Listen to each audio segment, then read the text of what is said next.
நேற்று முன்தினம் நாடாளுமன்ற மாநிலங்களவையில உள்துறை அமைச்சர் திரு அமித்ஷா அவர்கள் அம்பேத்கர் அவர்களை மிக மோசமாக அவமதித்து ஒரு நாடாளுமன்றத்துல பேசியிருக்காரு.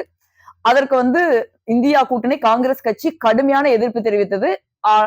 அமித்ஷா அவர்கள் அம்பேத்கர் அவர்களை அவமதித்ததற்காக நாடு முழுவதும் இன்று போராட்டம் வெடித்திருக்கிறது.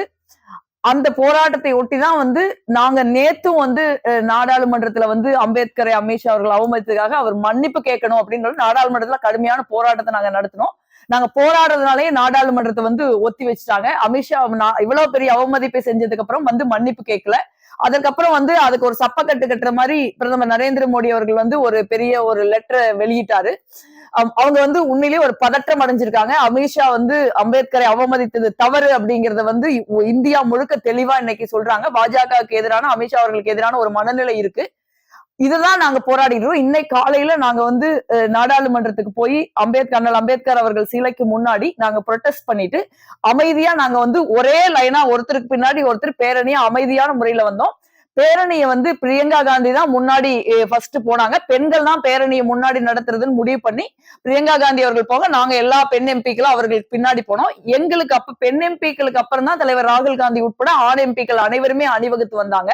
நாங்க அமைதியான முறையில எங்க எதிர்ப்பை தெரிவிச்சுட்டு நாடாளுமன்றத்துக்கு உள்ள போக நுழைஞ்சப்ப நாடாளுமன்றத்துக்குள்ள எங்களை விடாம பாரதிய ஜனதா கட்சி எம்பிகள் ரொம்ப மோசமான முறையில எங்களை தட்டி எல்லாம் பிடிச்சிட்டு நாங்கதான் முன்வரிசையில பிரியங்கா காந்தி அவர்களோடு நான் உட்பட முன்வரிசையில பெண் எம்பிக்கள் தான் நின்றுட்டு இருந்தோம். எங்களை பயங்கரமா நாடாளுமன்றத்துக்குள்ளேயே வரவிடாம பிடிச்சு தள்ளுனாங்க.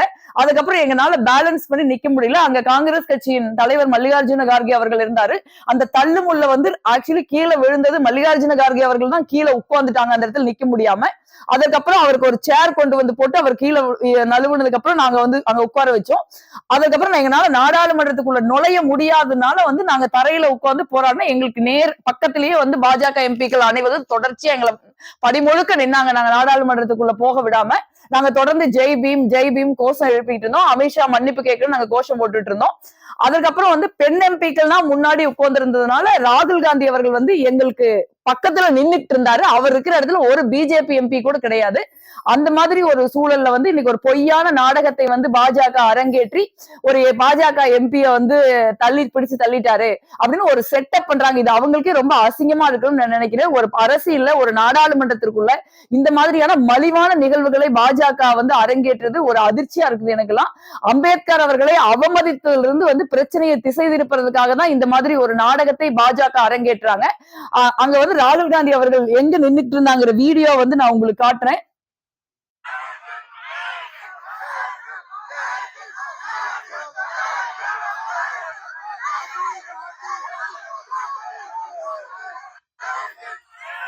இந்த வீடியோல நாங்கெல்லாம் தொடர்ச்சியா பெண் எம்பிக்கள் முன்வரிசையில் இருக்கிறதும் ராகுல் காந்தி அவர்கள் எங்களுக்கு தள்ளி நாங்க நிக்கிற லைன்ல அவர் பின்னாடி நிக்கிறதையும் நீங்க பாக்கலாம். எங்களுக்கு முன்னாடிதான் பாஜக எம்பிக்கள் எல்லாம் உட்கார்ந்துருக்காங்க. நாங்க பிரியங்கா காந்தி நாங்கெல்லாம் உட்கார்ந்திருந்த முதல் வரிசைக்கு எதிராதான் பாஜக எம்பிக்கள் உட்கார்ந்துருக்காங்க. ராகுல் காந்தி அவர்கள் நின்ன இடத்துல எந்த இடத்துலயுமே பாஜக உட்கார்றதுக்கு பாஜக எம்பிக்கள் இருக்கிறதுக்கு வாய்ப்பே கிடையாது. இந்த மாதிரி ஒரு பச்சையான ஒரு பொய்யை, ஒரு மலிவான ஒரு பொய்யை ஒரு ஆளும் கட்சி இந்த மாதிரி அரங்கேற்றி இருப்பது மிக மோசமானது, கடுமையான கண்டனத்திற்குரியது. இந்த மாதிரி ராகுல் காந்தி அவர்கள் அந்த இடத்திலேயே அவங்க பாஜக எம்பிஸ் இருக்கிற இடத்திலேயே அவர் நிக்காதப்ப, அவர் நாங்கெல்லாம் உட்கார்ந்து இருக்கிற இடத்துல அவர் நின்றுட்டு இருக்கிறப்ப அவர் மீது பாஜக எம்பி அவர் தள்ளிட்டாரு அப்படின்னு சொல்லி ஒரு பொய்யான குற்றச்சாட்டை சொல்லி அவர் மேல எஃப்ஐஆர் போட்டிருக்காங்க. இன்னைக்கு அவர் பல அழுத்தங்களை இந்த பாஜக அரசாங்கத்துக்கிட்ட பார்த்துட்டாரு. இந்த கடந்த 10 ஆண்டுகள்ல அவர் அவருடைய பதவியை பிடுங்கிட்டு விட்டாங்க, அவருடைய வீடை பிடுங்கிட்டு விட்டாங்க. தொடர்ச்சியா அவரையும் அவர் குடும்பத்தையும் நாடாளுமன்றத்தில் அவமதிக்கிறாங்க. பட் எல்லாவற்றையும் தாண்டி இந்த மக்கள் விரோத ஒரு சாதிய ரீதியான மனப்பான்மை கொண்ட ஒரு ஒடுக்கப்பட்ட மக்களுக்கு எதிரான ஒரு அரசியல் சாசனத்தை உருவாக்கிய இந்த நாட்டின் பெருமையான அம்பேத்கரை வெளிப்படையாவே அவமதிக்கிற ஒரு ஆணவமான அரசிற்கு எதிராக ராகுல் காந்தி அவர்கள் தான் தொடர்ச்சியான யுத்தத்தை சமரசம் இல்லாம நடத்திக்கிட்டு இருக்காரு. அதனால அவர் தொடர்ந்து குறிவைக்கப்படுகிறார். அதற்காக ராகுல் காந்தியோ காங்கிரஸ் கட்சியோ இந்தியா கூட்டணியோ நாங்க பயப்பட போறது இல்ல. மக்கள் எங்க மக்கள் மன்றத்துல நாங்க எப்பவுமே நியாயம் கேட்கிறோம், இப்பவும் கேட்கிறோம்.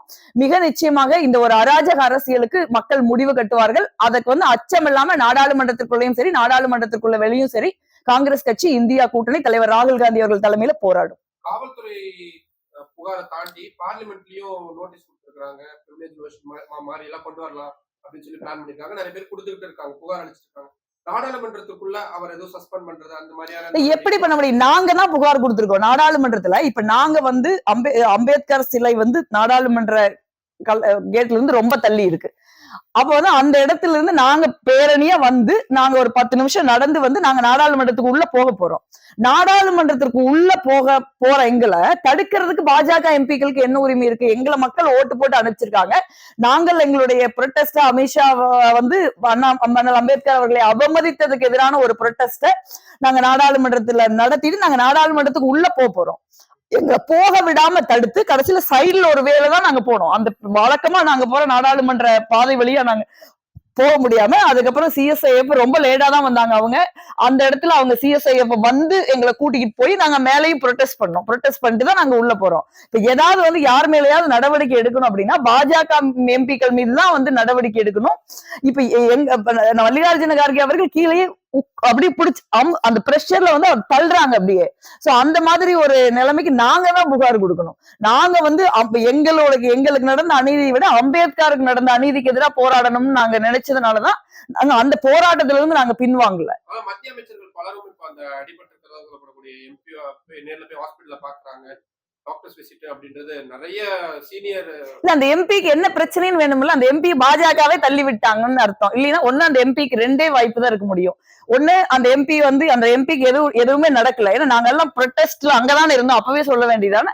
2வது வந்து பாஜகவே பிடிச்ச அவர் தள்ளி இருக்கணும். இந்த 2 வாய்ப்பு தவிர வேற எதுவுமே கிடையாது அங்க. நீங்க தெளிவா பாக்குறீங்க வீடியோல ராகுல் காந்தி எங்க நிக்கிறாரு, பாஜக எம்பிக்கள் எங்க உட்கார்ந்திருக்காங்கன்னு. பாதகம் செய்பவரை கண்டால் நாம் பயங்கொள்ளலாகாது பாப்பா, மோதி மிதித்து விடு பாப்பா, அவர் முகத்தில் உமிழ்ந்து விடு பாப்பா. அண்மை செய்திகளை உடனுக்குடன் தெரிந்து கொள்ள இணைந்திருங்கள் இயம்நாடு தொலைக்காட்சியுடன்.